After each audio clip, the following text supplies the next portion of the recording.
Olá, vamos para mais uma aula do curso Estelar e nesse vídeo nós vamos estudar as leis dos cossenos, que nada mais é do que a relação entre os lados de um triângulo e o cosseno de um dos ângulos.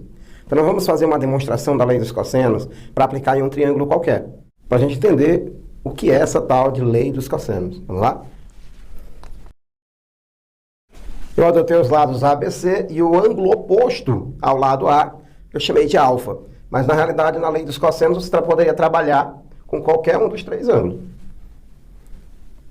Professor, quando eu trabalhar com alfa, eu vou começar minha lei dos cossenos com que lado? Com o lado oposto. Se aqui eu adotasse um beta, eu ia começar a lei dos cossenos com B. Se eu adotasse aqui um ângulo teta, eu ia começar minha lei dos cossenos com o lado C. E para relacionar esses três lados, a melhor forma é você adotar o Teorema de Pitágoras. Só que eu disse que esse triângulo é um triângulo qualquer. Eu não tenho informação se esse ângulo é de 90 graus. Então, se eu tenho um triângulo qualquer, eu tenho que lembrar que sempre que eu traço a altura de um triângulo, eu vou acabar dividindo esse triângulo em dois triângulos retângulos. Aí sim eu posso aplicar o Teorema de Pitágoras. Claro que ao fazer isso, vai aparecer elementos que não fazem parte da lei dos cossenos. Então, eu vou ter que dar um jeito ali de manipular o sistema para essas variáveis que vão aparecer serem eliminadas. Tá bom? Vamos lá.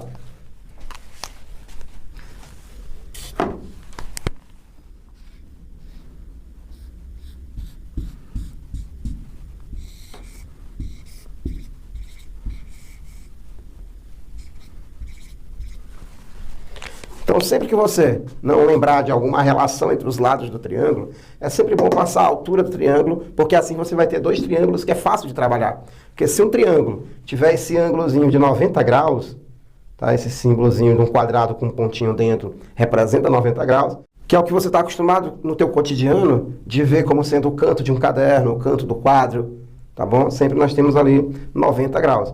Então, professor, essa altura que eu passei para esse triângulo menor, ele é um cateto.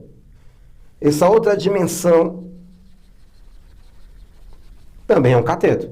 E aqui o B é a hipotenusa.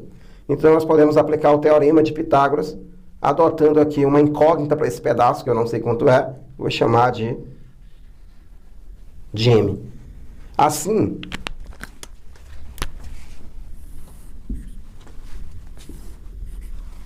se o todo vale C e um pedaço vale M, o restante será C menos M. Como assim, professor? Se aqui fosse um 10 e aqui um 3, aqui você concorda comigo que será um 7. Como é que eu vou encontrar esse 7? Pegando o que eu tenho como tudo, menos esse 3, que é o pedaço que nós conhecemos. Eu vou então encontrar o outro pedaço, que vale 7. Agora está pronto. Nesse triângulo, que eu vou chamar de triângulo 2, nós temos os lados A, H e C menos M. No outro triângulo ou retângulo, nós temos M, H e B. Aplicando o Teorema de Pitágoras nesse triângulo 1 e nesse triângulo 2, eu ficaria com as seguintes equações. No triângulo 1,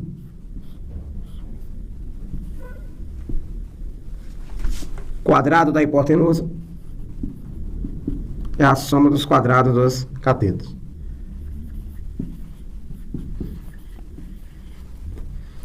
No triângulo 2, nós temos a hipotenusa sendo A, nesse triângulo 2, tá? E esses dois lados que formam 90 graus são os catetos. E o que diz o Teorema de Pitágoras, professor? Que o quadrado da hipotenusa é a soma dos quadrados dos catetos.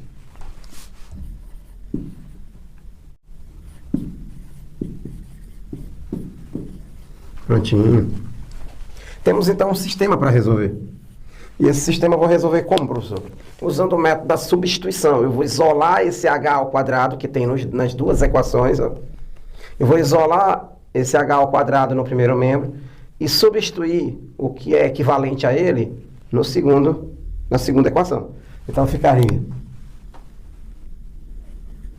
Deixa o h sozinho no segundo membro e o m ao quadrado vai para o primeiro. Só que lembre, né, de uma regrinha que diz que se mudar de membro, muda de sinal. Assim, eu acabei de encontrar o valor de h ao quadrado. Ele é b ao quadrado menos m ao quadrado. Eu vou só aqui substituir no lugar desse h ao quadrado. Fazendo isso, eu estou eliminando o h, estou me livrando do h, porque lembrem que a lei dos cossenos é a relação entre os três lados e o cosseno de um dos ângulos. Então, os elementos que tem que aparecer, né, na lei dos cossenos só são os elementos a, b, c e cosseno de alfa. Vamos lá? A ao quadrado é igual. Quem é h ao quadrado, professor? É b ao quadrado menos m ao quadrado. Mais quadrado da diferença é o quadrado do primeiro, menos 2 vezes o primeiro vezes o segundo, mais o quadrado do segundo. Eu peguei o quadrado da diferença, lá em produtos notáveis, tá? Professor, vou ter então que eliminar o n ao quadrado, porque tem um positivo e outro negativo, tá?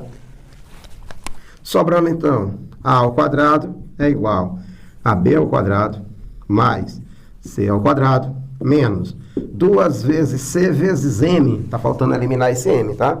E como é que eu vou eliminar esse m? Lembrando que esses catetos que formam 90 graus, quando eu adoto um certo ângulo, eles passam a ter um nome especial. Como assim, professor? O cateto que está na frente do ângulo é um cateto oposto, e o cateto que está complementando o ângulo é um cateto adjacente. Então, o M é adjacente e o H é o cateto oposto. Para que eu preciso saber dessas informações dos lados que formam 90 graus, se em relação a um certo ângulo eles são cateto oposto ou se é cateto adjacente? Porque eu vou ter que aplicar uma razão trigonométrica. E eu não posso esquecer que a razão trigonométrica cosseno é sempre o cateto adjacente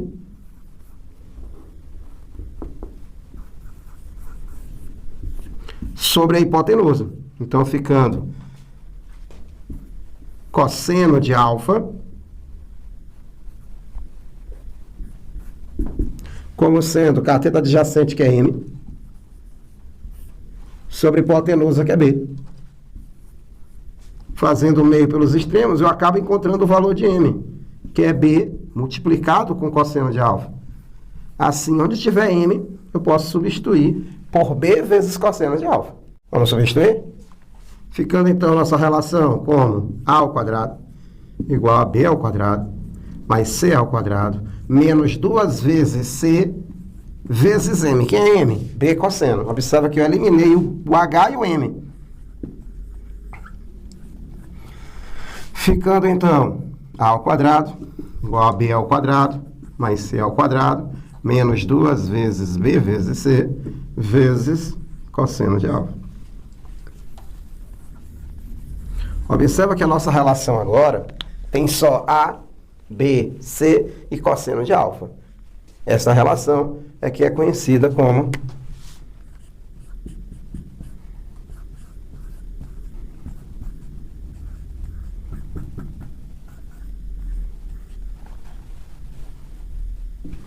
Pessoal, como é que eu vou lembrar dessa relação na hora da prova? Que é uma relação muito grande.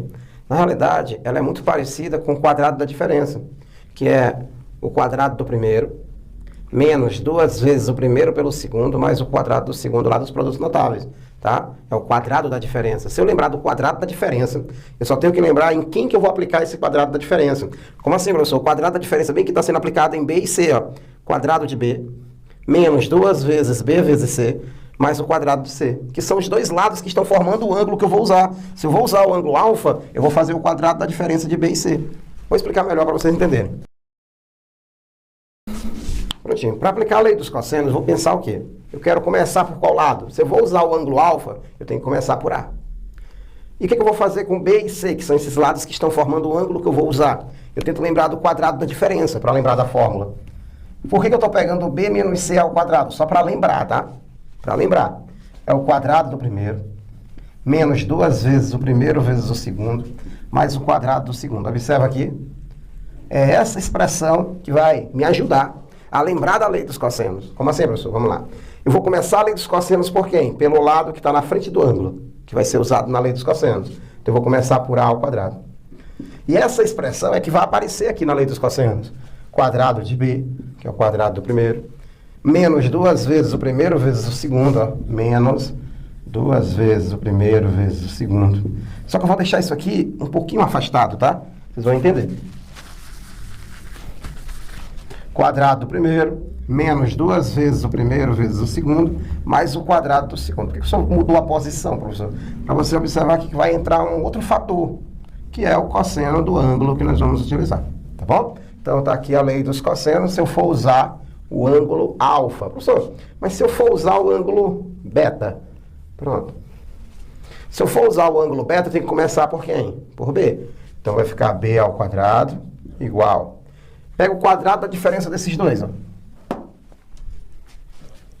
A ao quadrado menos 2 vezes A vezes C mais o quadrado de C. Peguei o quadrado da diferença desses dois, ó, que formam um ângulo beta, tá bom?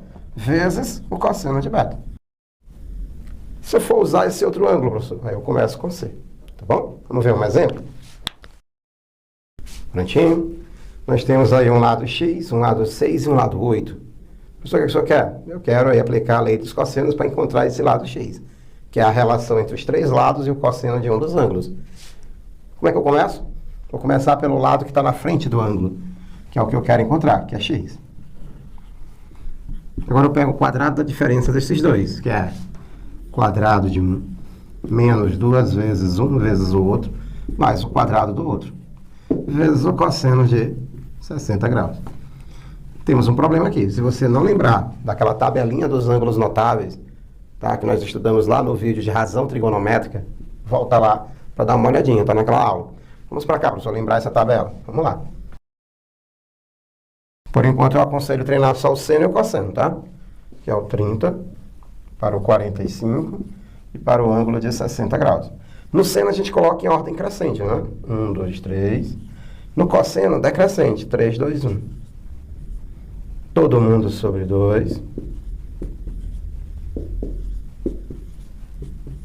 Raiz no 3 e raiz no 2. Prontinho? Tá aí nosso seno e cosseno de 30, 45 e 60. O nosso ângulo é 60. Então, o cosseno de 60, ó, cosseno de 60 vale meio. Então, vai ficar x ao quadrado igual a 36 mais 64. 2 vezes 6 vezes 8 dá 48. Observa aqui que eu deixei o 2 multiplicando, porque eu sei que vai aparecer um 2 embaixo para cancelar. Ficando vezes meio. Corto 2. Com x ao quadrado igual a 36 mais 64 vai dar 100 menos 48. O quadrado é igual a 100 menos 48 vai dar 52. Assim, o nosso x será a raiz quadrada de 52. Que se eu fatorar o 52 para simplificar a raiz, vai ficar por 2. Vai dar 26. Por 2 dá 13. Por 13 dá 1. Então, professor, olha o que ficou. Ficou, então, no lugar do 52, ficou 2 ao quadrado, porque o 2 apareceu 2 vezes, vezes 13. Corto o índice com o expoente, o 2 sai e o 13 fica. Então, a nossa resposta fica 2 raiz de 13. Tá bom? Sendo aí o lado x. Só não tem outra forma de fazer? Você pode simplificar esses valores, tá? O 6 e o 8. Assim, você vai pegar um triângulo semelhante e fazer esse cálculo e, no final, multiplicar por quem você simplificou. Como assim, professor? Vamos ver. Antes de aplicar a lei dos cossenos, eu poderia pensar o quê? Vou simplificar por 2, para o triângulo ficar menor, tá? Só que o ângulo não muda, porque são semelhantes. E 6 dividido por 2 dá 3, e 8 dividido por 2 dá 4. Assim, nós vamos ter que vai mudar esse lado que está na frente de 60, porque também foi simplificado por 2, e deu y. Isso quer dizer que se na ida você teve que dividir por 2, na volta você vai ter que multiplicar por 2 para encontrar x. Mas vamos ver se vai ficar mais fácil. Eu quero y, e o quadrado dele será, eu vou pegar o quadrado da diferença desses dois, 3 ao quadrado, mais 4 ao quadrado, menos 2 vezes 3 vezes 4, vezes cosseno de 60 graus. Então, o y ao quadrado vai ficar 3 ao quadrado, 9, 4 ao quadrado, 16, o 2 deixa, e 3 vezes 4 dá 12. Cosseno de 60, a gente dá uma olhadinha aqui na tabela, que vale meio. Então, o professor corta o 2, ficou então y ao quadrado, 9 mais 16, tá? Vai dar 25 menos 12, dá 13. 25 menos 12, tá? Então vai ficar o expoente, eu vou jogar para o outro membro, vai ficar a raiz dessa diferença. E 25 menos 12, 13. Ok, já acabou, professor? Não, porque agora que eu encontrei o y, eu quero encontrar o x. Então, na volta, você faz o inverso da divisão, que é a multiplicação. Então, se y é raiz de 13, quem é x, professor? 2 vezes raiz de 13. Mesma questão, então a mesma resposta. Bom? Só que tem que tomar cuidado. Nossos vestibulares, tá? Principalmente a prova da UEMA, que vai concorrer aí à vaga CFO, tem que tomar muito cuidado com aqueles ângulos que são suplementares, que é o ângulo de 150, o ângulo de 145, o ângulo de 120, que são suplementares do 30, 45 e 60, que são suplementares desses ângulos notáveis, tá? Então vamos pensar numa tabela um pouquinho maior, vamos lá. Nós temos o 30, o 45, o 60... Quem é suplementado 60, quanto é que falta para 180? 120. Você sempre subtrai 180 menos o ângulo notável para saber quem é o suplementar dele. 45 menos 180, 135. 30 menos 180, 150.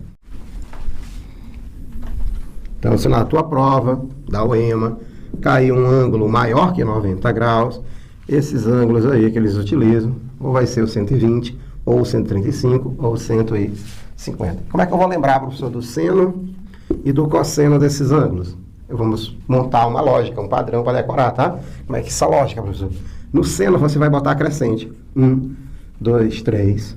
No cosseno decrescente. 3, 2, 1. Normal, como você já aprendeu nos ângulos notáveis, tá? Aí vamos pensar assim agora. Se no seno cresceu, agora ele vai decrescer. Se no cosseno decresceu, agora vai crescer. E aquela história, né? Todo mundo sobre 2.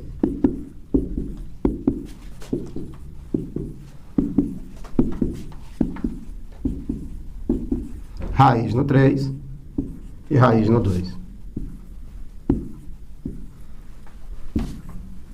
Só que no segundo quadrante, o cosseno é negativo. Então, o cosseno de 120, 135 e 150, eu vou botar um menos na frente, tá? No segundo quadrante, o cosseno é negativo, que é que você vai aprender lá no ciclo trigonométrico. No assunto de função trigonométrica, você vai ver uma parte do ciclo trigonométrico explicando por que esse cosseno é negativo, tá bom? Então, agora, se um triângulo qualquer vier um desses ângulos, você já sabe aplicar a lei dos cossenos. Vou ter que utilizar o cosseno e no segundo quadrante, né, esse cosseno fica negativo, tá bom? Vou só armar para vocês aqui um exemplo, vocês terminam ele. Eu quero um lado que está na frente de 120. Os lados que formam esse 120 é o 4 e o 5. Quanto é que vale esse x, professor? X ao quadrado é igual. Lembra, eu pego o quadrado da diferença desses dois. 4 ao quadrado, 5 ao quadrado, menos 2 vezes 4 vezes 5, vezes o cosseno de 120 graus, tá bom? E o cosseno de 120 é menos meio.